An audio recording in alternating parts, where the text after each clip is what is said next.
Hello friends, ये quadratic equation का second video lecture है। फर्स्ट वीडियो लेक्चर में आपको बेसिक कॉन्सेप्ट दिया था क्वाड्रेटिक इक्वेशन का। इस वीडियो लेक्चर में हम लोग ये सीखेंगे कि क्वाड्रेटिक इक्वेशन के सॉल्यूशन को कैसे निकालते हैं। सॉल्यूशन का मतलब है कि एक्स का वैल्यू निकालना जिसके लिए पॉलिनोमियल जीरो हो जाए। पिछले वीडियो में हमने ये देखा था कि क्वेश्चन में ही एक्स का वैल्यू दिया हुआ था और मुझे ये मालूम करना था कि ये इसका सोल्यूशन मतलब गिवन पॉलिनोमियल जो है क्वाड्रेटिक पॉलिनोमियल या एक्सप्रेशन, उस एक्सप्रेशन का ये वो जो गिवन एक्स का वैल्यू है वो जीरो है कि नहीं है।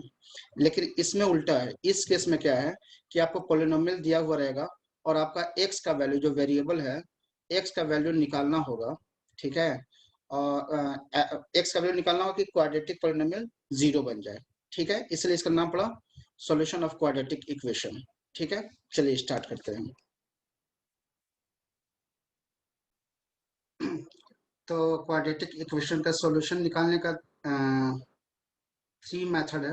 Method number one factorisation method, method number two computing the square method, और थर्ड मेथड है फॉर्मूला मेथड, जिसको हम श्री धनाचार्य रूल भी बोलते हैं। ठीक है, तो ये जो वीडियो लेक्चर है, ये video lecture method number one factorisation method के ऊपर है।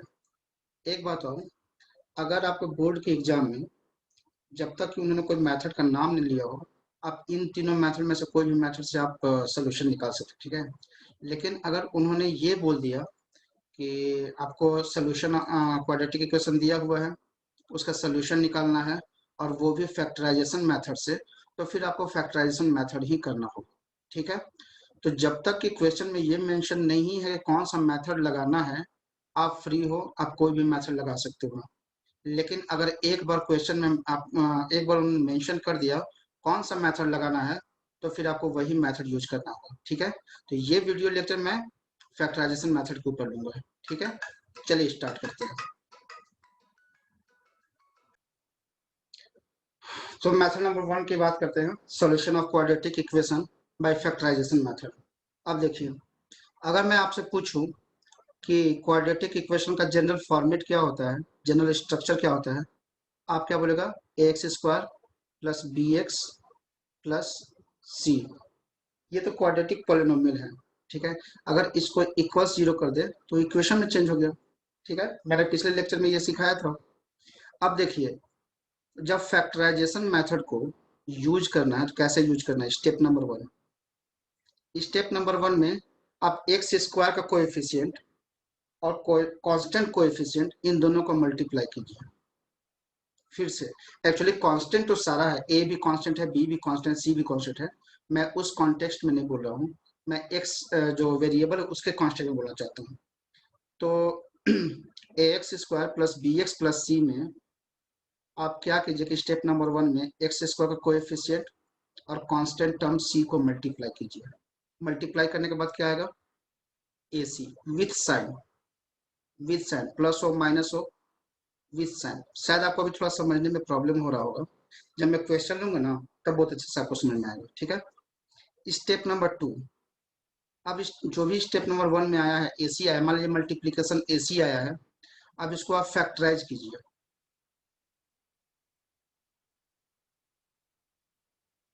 फैक्टराइज एसी, एसी मतलब जो मल्टीप्लीकेशन बन के आया होगा, मान लीजिए 2 × 4 8 आया होगा, तो 8 को फैक्टराइज कर दीजिए। ठीक है, अब स्टेप नंबर थ्री में अब यहाँ पर देखिए, और यहाँ जो स्टेप नंबर टू में जो फैक्टराइज करेंगे ना, उसमें एसी साइन का, एसी का जो साइन होगा प्लस हो या माइनस, उसको नेग्लेक्ट कर दीजिएगा। नेग्लेक्ट साइन, बस आप सिर्फ सुनते जाइए। जब मैं इसको क्वेश्चन में अप्लाई करूंगा तब आपको समझ में आएगा, अभी सिर्फ सुनते जाइए। तो एसी का जो साइन होगा उसको नेग्लेक्ट कर दीजिए, और नेग्लेक्ट करने के बाद एसी को फैक्टराइज कर दीजिए। जो भी फैक्टर्स आएंगे, जो भी फैक्टर्स आएंगे, मैं उनसे कोशिश करूंगा किसी तरह टू फैक्टर्स बनाने का। जो भी फैक्टर्स आएंगे, try to get two factors. ठीक है, जितना भी फैक्टर आएंगे आप कोशिश कीजिए किसी तरह मुझे एडजस्ट करने के बाद टू फैक्टर आए। ठीक है, स्टेप नंबर फोर, अब जो टू फैक्टर आपने जो यहाँ से निकाला स्टेप नंबर 3 से, इन दोनों का, इन दोनों, ये दोनों फैक्टर कैसा होना चाहिए ये देखिए। किसी भी तरह से आप नहीं बना सकते हैं, बनाने का तरीका है। जो टू फैक्टर्स आप बनाइएगा उनका सम, उनका सम बी के बराबर होगा। बी का मतलब क्या है? Coefficient of x. मतलब जो कोएफिशिएंट ऑफ एक्स होगा वो नंबर, वो नंबर बनाने की कोशिश कीजिएगा। जो टू फैक्टर्स आया है उन दोनों का सम एक्स के कोएफिशिएंट के बराबर होना चाहिए, यानी कि बी होना चाहिए। और उन दोनों का मल्टीप्लीकेशन, उन दोनों का मल्टीप्लीकेशन किसके इक्वल होना चाहिए? एसी के इक्वल। एसी क्या है? Coefficient of x square into constant term c. इसमें से आपको करना क्या है? A into c. ठीक है, फिर से मैं फिर से बोलता हूँ। सबसे पहले क्वाड्रेटिक इक्वेशन दिया हुआ होगा क्वेश्चन में, आपसे ये पूछा जाएगा कि इस क्वाड्रेटिक इक्वेशन का सॉल्यूशन निकालिए। अब क्वाड्रेटिक इक्वेशन का सॉल्यूशन के लिए हमारे पास 3 वेज है। मेथड नंबर 1 फैक्टराइजेशन मेथड, जो कि मैं पढ़ा रहा हूँ। कंप्लीटिंग द स्क्वायर मेथड, जो कि मैं पढ़ाऊंगा। और फॉर्मूला मेथड, वो भी मैं अभी पढ़ाऊंगा। ठीक है, जब तक कि क्वेश्चन में मेंशन ना किया हुआ हो कौन सा मेथड यूज करना है, आप फ्री है, आप कोई भी मेथड से आप क्वेश्चन बना सकते हैं। ठीक है, लेकिन अगर क्वेश्चन में ये दे दे कि आपको फैक्टराइजेशन मेथड से ही बनाना है, तो फिर आपको फैक्टराइजेशन मेथड से ही बनाना होगा। ठीक है, अब फैक्टराइजेशन मेथड की बात करते हैं। तो क्वाड्रेटिक इक्वेशन दिया हुआ होगा। ठीक है, क्वाड्रेटिक इक्वेशन में आप क्या कीजिए, एक्स स्क्वायर का कोएफिशिएंट ए, कांस्टेंट टर्म सी, दोनों को मल्टीप्लाई कीजिए। ये स्टेप नंबर 1 हुआ। स्टेप नंबर 2, इन दोनों का जो भी मल्टीप्लीकेशन आया है उसको फैक्टराइज कीजिए। ठीक है, स्टेप विदाउट साइन, प्लस या माइनस कुछ भी हो, आप उसको, माइनस अगर है तो उसको हटा दीजिए विदाउट साइन। थर्ड, आप जो भी फैक्टर्स आया है उन फैक्टर्स को दो फैक्टर्स में लाने की कोशिश कीजिए। दो फैक्टर्स लाने की कोशिश कीजिए, वो भी किस तरीके से? वो ऐसा, ये दो फैक्टर ऐसा होना चाहिए जिनका सम एक्स का कोएफिशिएंट के बराबर हो और मल्टीप्लीकेशन एसी के बराबर हो। वो सारा मैंने स्टेप नंबर 1 2 3 4 बना के लिख दिया है। ठीक है, ये अभी तक का कहानी था। अब इसको हम लोग अप्लाई करेंगे क्वेश्चंस में। चलिए कुछ कुछ क्वेश्चन देखते हैं। क्वेश्चन क्या है? Solve the quadratic equations by factorisation. Question number 1, question number 2। ठीक है, इस क्वेश्चन में पहले तो मुझे सॉल्व करना, मतलब क्या, एक्स का वैल्यू निकालना। ठीक है, एक्स का वैल्यू निकालिए। गिवन आपका क्वाड्रेटिक इक्वेशन गिवन है by factorisation method. Factorisation method उन्होंने बोल दिया है, तो अब मुझे फैक्टराइजेशन मेथड ही लगाना होगा। ठीक है, मान लीजिए क्वेश्चन नंबर 1 मैं सॉल्व करता हूँ। क्वेश्चन क्या है? X square plus 6x plus 5। ठीक है, अब देखिए यहाँ पर ए क्या है। आप सबसे पहले तो जनरल स्ट्रक्चर इसके बगल में लिखिए। जनरल स्ट्रक्चर है x square plus b x plus c equals 0। अगर इन दोनों को कंपेयर करें तो मुझे पता चला ए इक्वल्स 1 है, बी इक्वल्स 6 है और सी इक्वल्स 5 है, जब इन दोनों को कंपेयर किया तो। ठीक है, अब देखिए मैंने क्या बताया स्टेप नंबर 1 में। आप स्टेप नंबर 1 में क्या कीजिए कि जो एक्स स्क्वायर का कोएफिशिएंट है और जो कांस्टेंट टर्म है उन दोनों को मल्टीप्लाई कीजिए। यहाँ एक्स स्क्वायर का कोएफिशिएंट क्या है? कुछ नहीं दिखाई दे रहा है। इट मीन्स क्या मैं इसे ऐसे समझ सकता हूँ कि ये 1 डॉट एक्स स्क्वायर है। इट मीन्स ए का वैल्यू, एक्स स्क्वायर का कोएफिशिएंट क्या है? 1 है, या फिर मैंने यहाँ लिख भी दिया इक्वल्स 1। ठीक है, तो आप एक्स स्क्वायर का कोएफिशिएंट और कांस्टेंट टर्म दोनों को मल्टीप्लाई कीजिए, तो 1 इंटू 5 इक्वल्स 5 है। स्टेप नंबर 2, अब देखिए स्टेप नंबर 2 में मैंने क्या बोला कि जो भी स्टेप नंबर 1 में मल्टीप्लिकेशन के बाद नंबर आया है उसको फैक्टराइज कीजिए। तो मैंने 5 को फैक्टराइज कर दिया, तो 1 5 जाओ। इट मीन्स मैं 5 को कैसे लिख सकता हूँ? 1 इंटू 5। यहाँ अगर ध्यान दीजिए तो मेरे पास ऑलरेडी टू फैक्टर्स है। फर्स्ट फैक्टर, टू फैक्टर, ठीक है। अब यहाँ से हम क्रॉस चेक करते हैं। अगर मैं वन फैक्टर को 1 लेता हूँ, सेकेंड फैक्टर को 5 ले लेता हूँ, तो क्या इन दोनों का सम x के कोएफिशिएंट के इक्वल है? मान लीजिए मैं ऐसे बोलता हूँ, मान लीजिए फर्स्ट फैक्टर मैंने 1 ले लिया, सेकेंड फैक्टर मैंने 5 ले लिया, तो मुझे क्रॉस चेक करना होगा क्या इन दोनों का सम x के कोएफिशिएंट के इक्वल है?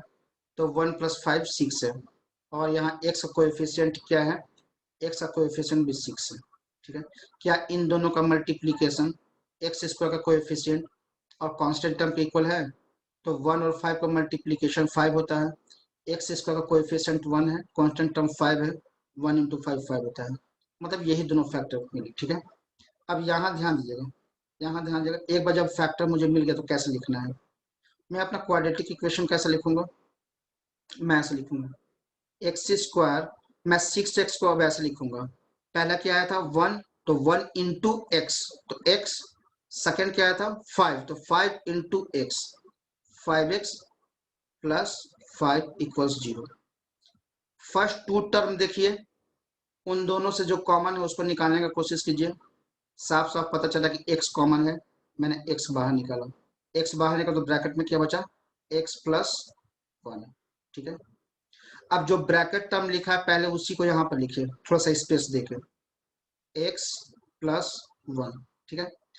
अब मेरी बात को ध्यान से सुनिएगा, जो ब्रैकेट का फर्स्ट टर्म है उसको देखिए, जो ये पॉलिनोमियल इसको एक्सपेंड करके जो मैंने लिखा है उसका थर्ड टर्म को देखिए, क्योंकि इन दोनों का काम तो मैंने यहाँ पर कर दिया है, इन दोनों का काम मैंने यहाँ पर कर दिया है। अब ये दोनों बचा है, इन दोनों में से इन दोनों का जब काम करना हो तो मैंने ये जो ब्रैकेट वाला था उसको पहले लिख लिया, ब्रैकेट वाले के फर्स्ट टर्म को देखा, जो बचा हुआ उसके फर्स्ट टर्म को देखा, या फिर एक्सपेंड करने के बाद थर्ड टर्म को देखा।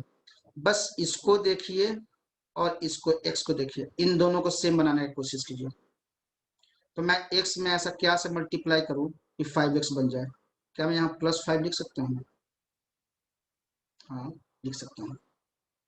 अब देखिए, इसको मान लीजिए ये फर्स्ट टर्म ये है, सेकेंड टर्म ये है, इन दोनों में कोई कॉमन है? हाँ दिखा दे, ब्रैकेट वाला कॉमन है, तो ब्रैकेट वाला निकालिए। अब ब्रैकेट के बाद जो बचा है, जो भी बचा वो एक ब्रैकेट में लिखिए, x + 5 = 0। अच्छा ठीक है। अब एक बात और यहाँ समझिएगा, आप ऐसा समझिए कि ये फर्स्ट कोई एक नंबर है, फर्स्ट नंबर है, ये सेकेंड नंबर है, इन दोनों का मल्टीप्लीकेशन 0 है, दो नंबर का मल्टीप्लीकेशन 0 है। ये सिर्फ और सिर्फ तभी पॉसिबल है जब दोनों में से कोई एक नंबर 0 बन जाए, इसके अलावा कोई ऑप्शन नहीं है आपके पास। कहने का मतलब है कि मैंने अज्यूम कर लिया है कि x + 1 एक नंबर है, जो सेकेंड ब्रैकेट का टर्म है x + 5, उसको मैंने सेकेंड नंबर मान लिया। दो नंबर का मल्टीप्लीकेशन 0 दे रहा है, कैसे पता? कि राइट हैंड साइड में 0 लिखा हुआ है। अब दो नंबर का मल्टीप्लीकेशन 0 है, इट मीन्स दोनों में से कोई एक का 0 होना जरूरी है, अदरवाइज इसके पास इसके अलावा कोई ऑप्शन नहीं है। मैं इसको मैथमेटिकल वे में कैसे लिखूंगा? x + 1 या तो 0 बन जाए, और या फिर x + 5 0 बन जाए। अगर मैं यहाँ से देखूं, x = -1 आएगा और x = -5 आएगा, यही दोनों इसके सॉल्यूशन है, यही दोनों इसके सॉल्यूशन है। ठीक है। आई होप आप लोग को समझ में आ गया होगा ये। चलिए दूसरा क्वेश्चन करते हैं, शायद दूसरा क्वेश्चन ज़्यादा क्लियर हो जाए। अब इस क्वेश्चन को देखिए, 9x² - 3x - 2 = 0। तो मेरा जनरल स्ट्रक्चर क्या है? ax² + bx + c = 0। इन दोनों को कंपेयर करें तो क्या पता चला? a = 9 है, b = -3 है, 3 नहीं है, ठीक है, और c = क्या है? -2 है। अब देखिए, शायद मैंने यहाँ पर बताना भूल गया, मैं यहाँ बता देता हूँ कि जब भी आप फैक्टराइजेशन मेथड कर रहे हो ना, तो फैक्टराइजेशन मेथड को अप्लाई करने से पहले आप सारे कोएफिशिएंट को ऐड करके देखें।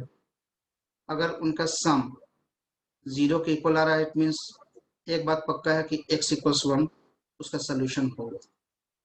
जब मैं फिर से जब भी आप क्वाड्रेटिक नहीं, कोई भी पोलिनोमियल को अगर आप सॉल्व कर रहे हो, ठीक है, कोई भी पोलिनोमियल को सॉल्व कर रहे हो, आप क्या कीजिए, जितने भी कोएफिशिएंट है सारे को ऐड कीजिए।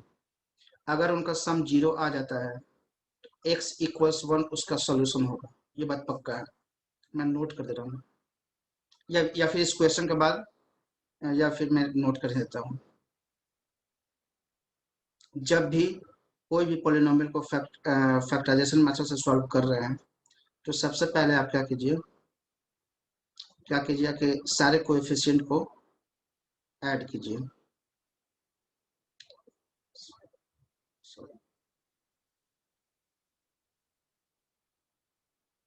Add all coefficient of polynomial. Sum करने के बाद क्या केस हो सकता है? केस 1, सम या तो 0 के इक्वल हो जाए, या फिर केस 2, सम 0 के इक्वल ना हो। अगर सम इक्वल्स 0 हो जाए, इट मीन्स x इक्वल्स 1 उस पोलिनोमियल का सॉल्यूशन होगा, उस उस उस पोलिनोमियल का सॉल्यूशन होगा, ये बात पक्का है। तो मान लीजिए मैं इस क्वेश्चन को स्टार्ट करने से पहले अगर मैं सारे कोएफिशिएंट को ऐड करूं, क्या आएगा? 9 minus 3 minus 2 equals is not equal to 0। It means x equals 1 इसका सॉल्यूशन नहीं होगा। ठीक है, चलिए फिर फैक्टराइजेशन मेथड से इसको सॉल्व करते हैं। फैक्टराइजेशन मेथड का स्टेप नंबर 1 क्या है? स्टेप नंबर 1 ये बोलता है कि एक्स स्क्वायर का कोएफिशिएंट और कांस्टेंट का मल्टीप्लिकेशन कीजिए। तो एक्स स्क्वायर का कोएफिशिएंट क्या है? 9। कांस्टेंट टर्म क्या है? -2, तो कितना आएगा? -18। अब देखिए स्टेप नंबर 2 में मैंने बोला था जो भी नंबर मल्टीप्लिकेशन के बाद आया उसको फैक्टराइज कीजिए विदाउट साइन। यहाँ तो -18 आया है, माइनस साइन को हटा कर क्या बचा? 18। आप क्या कीजिए, 18 को फैक्टराइज कीजिए। जब 18 को फैक्टराइज कीजिएगा, 2 9 जा 3 3 जा और 3 1 जा। 18 को मैं ऐसे लिख सकता हूँ, 1 इंटू 2 इंटू 3 इंटू 3। ठीक है, अब मेरे पास इनको इस टाइप से मुझे अरेंज करना है कि मेरे पास 2 फैक्टर्स है। अब वो भी ऐसा, उन दोनों फैक्टर्स का सम एक्स के कोएफिशिएंट के इक्वल हो जाए और मल्टीप्लीकेशन AC के इक्वल हो जाए, मतलब -18 के इक्वल हो जाए। ठीक है, तो मेरा जो एक्स का कोएफिशिएंट क्या है, वो -3 है। ठीक है, थोड़ा देर के लिए माइनस भूल जाइए, सिर्फ देखिए कि 3 है। अब कैसे करें? तो यहाँ से साफ साफ देखा जाए, अगर मैं 3 और 2 को क्लब कर दूं और 3 और 1 को क्लब कर दूं, तो मेरा 2 फैक्टर शायद आ जाएगा। क्या क्या आएगा? 3 2 जा 6 और सेकेंड फैक्टर जो होगा वो 3। अब इन दोनों का सम तो -3 आना चाहिए। अब कैसे करें? तो ये जो मैंने उस समय माइनस साइन हटाने को बोला था, अब उसका यूज करेंगे यहाँ। वो कैसे? मैं 6 के जगह पर -6 लिखूंगा और 3 को एज इट इज छोड़ दूंगा। अब इन दोनों को ऐड कीजिए। अगर -6 और 3 को ऐड कीजिए, क्या आएगा? -3। यानी और इन दोनों का मल्टीप्लीकेशन क्या आएगा? -18। इट मीन्स ये दोनों फैक्टर्स मेरे सही फैक्टर्स हैं। अब जब एक बार फैक्टर्स मिल गया, तो इसका लिखने का तरीका क्या है? अब देखिए लिखने का तरीका क्या है, मैं यहाँ पर लिख रहा हूँ 9x² -6x plus 3x -2 equals 0। ठीक है, ये -6 -3 कहाँ से आया? क्योंकि ये मैंने अपना फैक्टर्स बनाया था, -6 और 3। अब फर्स्ट 2 टर्म को देखिए, क्या इन दोनों में से कोई कॉमन आ रहा है? तो मुझे लगता है शायद 3 आ रहा है। तो 3x अगर कॉमन ले लें, क्या बचेगा? 3x -2। ठीक है, अब जो ब्रैकेट वाला लिखे हैं पहले उसको थोड़ा दूरी पर लिख लीजिए। क्या लिख सकते हैं? 3x -2। अब ब्रैकेट वाले का फर्स्ट टर्म देखिए, और जो मैंने एक्सपेंड करके लिखा है इसका थर्ड टर्म देखिए, और इसका फर्स्ट टर्म। इन दोनों को देखिए, दोनों टर्म तो सेम ही है। इट मीन्स मुझे क्या से मल्टीप्लाई करना होगा, +1 से मल्टीप्लाई करना होगा। बस हो गया। अब जो ब्रैकेट वाला टर्म है उसको पहले लिख लीजिए 3x - 2, और जो बचा हुआ उसको दूसरे ब्रैकेट में लिख लीजिए 3x + 1 = 0। मैंने बोला, फिर से आप ऐसे ही सोचिए, ये नंबर कोई भी नंबर है, फर्स्ट नंबर, सेकेंड नंबर, दो नंबर का मल्टीप्लीकेशन होता है और वो आंसर क्या देता है, 0। इट मीन्स उनमें से कोई एक नंबर 0 होना चाहिए। इट मीन्स 3x - 2 या तो 0 होगा, या फिर 3x + 1 0 होगा। अगर इसको इससे निकालेंगे तो x = 2/3 और x = -1/3। यही x का दो वैल्यू सेटिस्फाई करेगा। क्वाड्रेटिक इक्वेशन है, दो ही जीरो जाना चाहिए। मैंने पॉलिनोमियल लेक्चर में ये सिखा दिया था, पॉलिनोमियल के चैप्टर में ये सिखाया था, जितना डिग्री होता है उतना ही जीरो जाता है, न उससे कम न उससे ज्यादा। हाँ, सोल्यूशन कम आ सकते हैं। वो ऐसा क्यों? क्योंकि मैंने बोला था कि अगर जीरो रिपीटेड जीरो आ जाए या फिर रिपीटेड रूट्स आ जाए, उन दोनों को मैं कंबाइन करके मैं बोलता हूँ वो एक ही है। आप पॉलिनोमियल वीडियो लेक्चर में जाइए, इस बात को ठीक से समझिए। ठीक है, चलिए आगे बढ़ते हैं।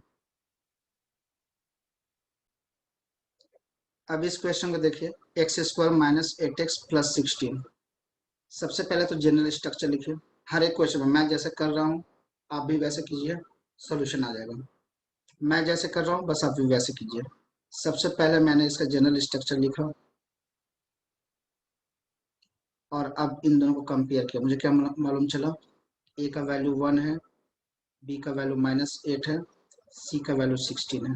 ठीक है, अब क्वेश्चन को स्टार्ट करने से से पहले मैंने क्या किया कि सारे कोएफिशिएंट को ऐड किया। जब भी फैक्टराइजेशन मेथड आए आप हमेशा ऐसे ही कीजिए, कोई भी पॉलिनोमियल के लिए। जब भी फैक्टराइजेशन मेथड आए कोई भी पॉलिनोमियल के, सबसे पहले आप ऐसा कीजिए, सम ऑफ कोएफिशिएंट निकालिए। अगर उनका सम 0 आता है, x = 1, पक्का उसका रूट्स होगा। ठीक है, तो मैं क्वेश्चन सॉल्व करने से पहले मैं सारे कोएफिशिएंट को ऐड करूंगा। क्या मालूम चलेगा, 1 - 8 + 16 ≠ 0। चलिए, एक बार तो पक्का हो गया, x = 1 इसका रूट नहीं है। ठीक है, अपना प्रोसीजर वे को फॉलो करते हैं। स्टेप 1 मैंने क्या बोला था, AC का मल्टीप्लाई कीजिए, क्या आएगा, 16। स्टेप नंबर 2 मैंने क्या बोला था, जो भी मल्टीप्लाई करके आए उसको फैक्टराइज कीजिए। जब मैंने 16 को फैक्टराइज किया, क्या आएगा, 2 8 जा, 2 4 जा, 2 2 जा, 2 1 जा। 16 को मैं कैसे लिख सकता हूँ, 1 2 2 2 2। अब मुझे यहाँ से दो फैक्टर्स चाहिए, दो फैक्टर्स ऐसा चाहिए कि जिसका सम x का कोएफिशिएंट के इक्वल हो जाए। x का कोएफिशिएंट क्या है, -8, और इनका प्रोडक्ट मीन्स मल्टीप्लीकेशन, इनका प्रोडक्ट क्या हो जाए, 16 हो जाए। तो अब ऐसा ऐसा मैं कैसे रीअरेंज करूं, उन दोनों का सम -8 हो जाए और प्रोडक्ट 16 हो जाए। तो यहाँ से अगर आप देखिएगा, थोड़ा सा ऑब्जर्व कीजिए, इन दोनों को क्लब कर दूं, इन दोनों को क्लब कर दूं, तो मेरे टू फैक्टर्स कौन कौन आ रहे हैं, 4 4। काम बना नहीं है, मल्टीप्लीकेशन करो तो 16 तो आ जाएगा, लेकिन सम करो तो -8 नहीं आ रहा है। अब क्या करूं, -8 चाहिए। मैं क्या करता हूं, मैं दोनों के आगे में माइनस माइनस लगा देता हूं। तो मेरा मेरा फैक्टर्स क्या बन गया, -4 -4। अगर इन दोनों को ऐड करें तो क्या आएगा, -8, सही है। अगर इन दोनों को मल्टीप्लाई करें तो क्या आएगा, 16, सही है। मीन्स मुझे फैक्टर्स मिल गया। अब जब एक बार फैक्टर्स मुझे मिल गया तो क्वेश्चन को स्टार्ट करते बनाना। कैसे, x² - 8x को मैं कैसे लिखूंगा, -4x + 16 = 0। इन दोनों से कुछ कॉमन निकल रहा है क्या, फर्स्ट टू टर्म से, x - 4। जो ब्रैकेट में लिखा पहले उसी को लिखिए, x - 4। ब्रैकेट को फर्स्ट टर्म को देखा, और जो इसके ऊपर जो ये पॉलिनोमियल एक्सपेंशन के बाद लिखा है इसके फर्स्ट टर्म को देखा तो क्या आया, मुझे क्या चाहिए, -4x, मेरे पास है क्या, x, क्या से मल्टीप्लाई करें, -4 से, इक्वल्स 0। जो ब्रैकेट का टर्म है पहले उसको लिख लीजिए, जो बचा टर्म है उसको लिखिए, ठीक है। अब देखिए x-4 इक्वल्स 0। फिर से वही सोचिए कि ये दो नंबर हैं, इन दोनों दो नंबर कौन कौन सा है हमारे, जिसको फर्स्ट नंबर, इसको सेकंड नंबर बोलते हैं, दो नंबर का मल्टीप्लिकेशन 0 है, लेकिन इस बार दोनों नंबर सेम है, दोनों नंबर सेम है। तो कैसे लिखेंगे, या तो फर्स्ट नंबर 0 के इक्वल होगा या फिर सेकेंड नंबर 0 के इक्वल होगा। अब दोनों तो सेम ही लिखा हुआ है ना, दोनों से आंसर क्या आएगा, x इक्वल्स 4, x इक्वल्स 4। अब ये वो बात आ गया, अगर कोई हमसे पूछे कितने रूट्स हैं, मेरा जवाब होगा 2। वो क्या क्या है, 4 है और दूसरा भी 4 है। लेकिन कोई अगर मुझसे पलट के ये पूछे कि इसका सोल्यूशन कितने हैं, वो सोल्यूशन 1, वो क्या है, 4। अब मैं समझता हूँ कि शायद आपको रूट्स, जीरोज और सोल्यूशन में कोई प्रॉब्लम ना होगा। कोई हमसे पूछे कि रूट्स और जीरोज इस पॉलिनोमियल का क्या है, तो दो, कौन कौन, पहला 4, दूसरा भी 4। अगर कोई मुझसे ये पूछे कि सोल्यूशन क्या है, एक, वो क्या है, 4, ठीक है। इट मीन्स मैं लिख देता हूँ, रूट्स बोलिए या फिर जीरोज बोलिए, वो क्या है, x इक्वल्स 4 है। कितने हैं नंबर, कितने रूट्स और कितने जीरोज हैं, तो वो 2 है। ये फर्स्ट आंसर हुआ। अगर क्वेश्चन में मुझसे ऐसा पूछा गया इस सोल्यूशन कितने हैं, सोल्यूशन, अगर सोल्यूशन के नंबर की बात कर रहे हैं, सोल्यूशन कितने कितने हैं, 1, और वो क्या है, x इक्वल्स 4, ठीक है। चलिए इस वीडियो लेक्चर को यहीं पर रोकते हैं। नेक्स्ट वीडियो लेक्चर में मैं इस पर बेस्ड फैक्टराइजेशन मेथड पर बेस्ड कुछ क्वेश्चंस लूंगा जो कि प्रीवियस ईयर में आए हुए हैं और जो काफ़ी इंपॉर्टेंट है, ठीक है। तब तक ये चलिए, बाय बाय।